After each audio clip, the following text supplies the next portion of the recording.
from people all over the world. And they traced it back to one man and two women. Anyway, let's continue on with my illustrious life.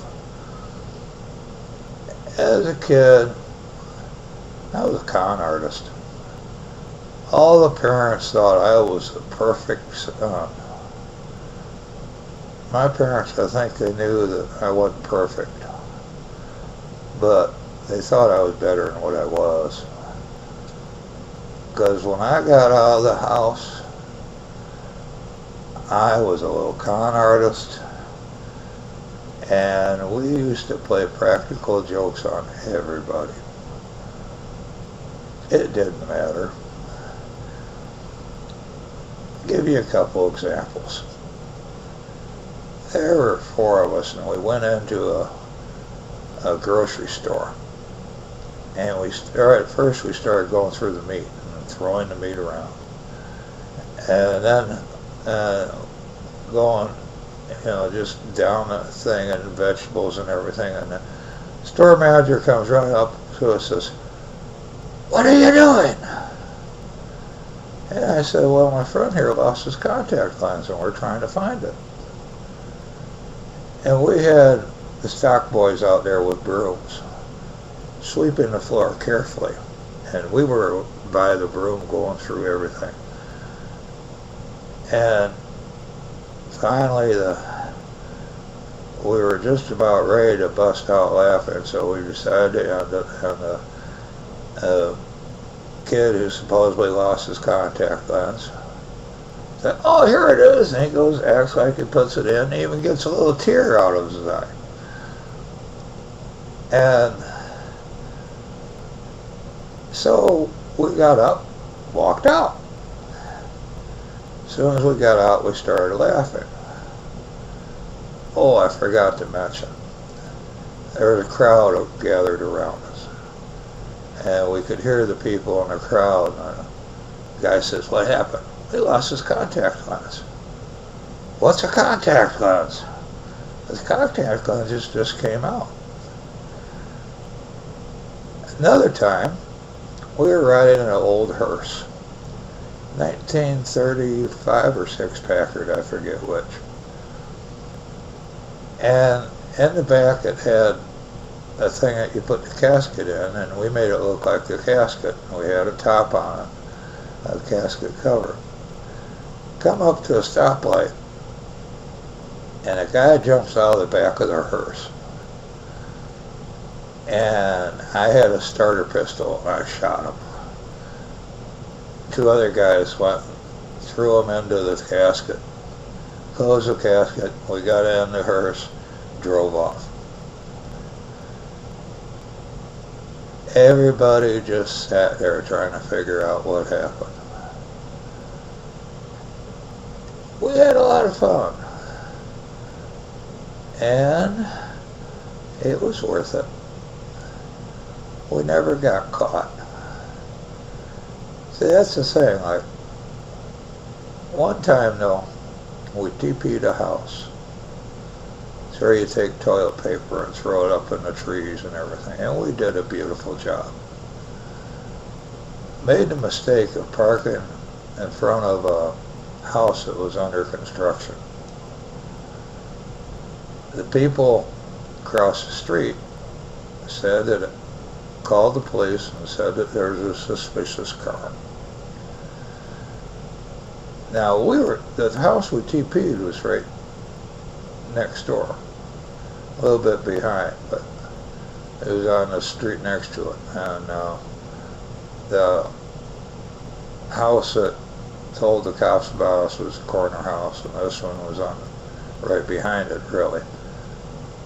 So, but you could see that we TP'd it from the corner. So we get in the car, and we're going and getting out of there. And they had these wooden horses to slow the traffic, and you had to go around.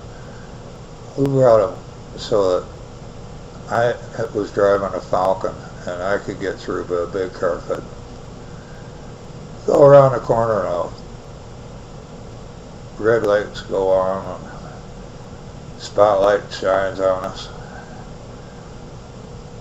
Now, there were 3 cops in the neighborhood.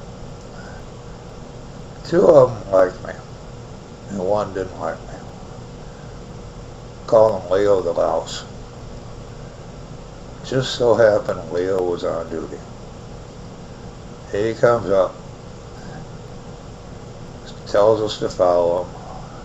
We follow him. He gets to where we move the wooden horses closer together, slams on his brakes, comes back to our car.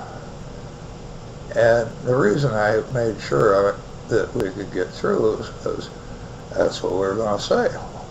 We got through. Kid in the back seat got scared and confessed. Oh, that made me mad. So, had to follow Leo to this house. They said, "Yep, that's the car." Now, the house we TP'd was in plain sight. But Leo never noticed it. And the neighbors never noticed it. This was about 2 in the morning, maybe. And so, Leo, we drive to where the other kid, or one of the other kids had a car. So he took the guy home. The other guy home. Should have just left him there because he's the one that got us in trouble, got me in trouble. So we go to the police station. Police station is right above the Kroger store. Yep, they had Kroger back then. So he takes me into the police station and writes it up. Then he calls the street commissioner. By this time it's about 3 in the morning. Street commissioner wasn't too happy. Street commissioner did not like my brother. So Leo says what happened about the horses. And the street commissioner said, "Who is it?"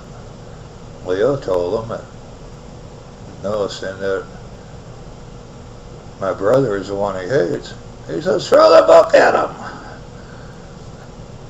And so Leo has it set up, and he says, "You'll get a notice in the mail for a court date and let me go."